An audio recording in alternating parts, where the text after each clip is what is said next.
We want to simplify the following surds, starting with square root of 48.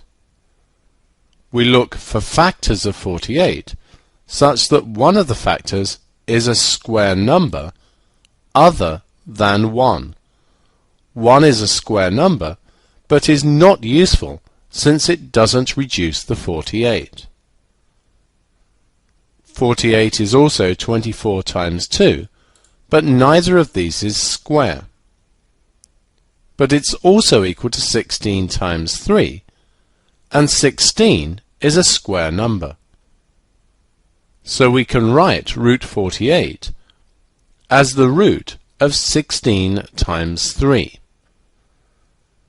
This can now be written as root 16 root 3, and the square root of 16 is 4, so we have 4 root 3.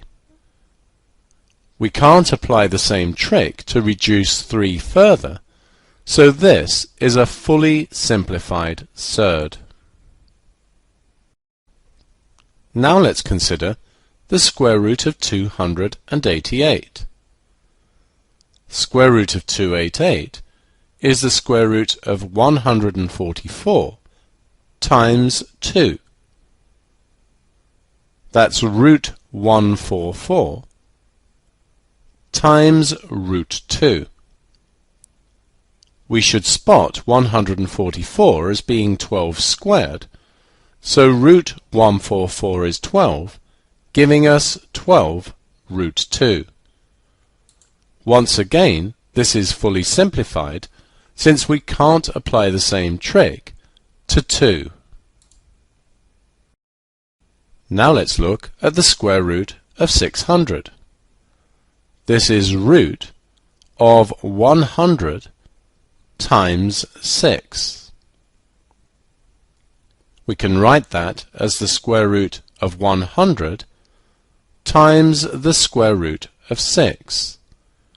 The square root of 100 is 10, so we have 10 root 6. We can't simplify 6 further.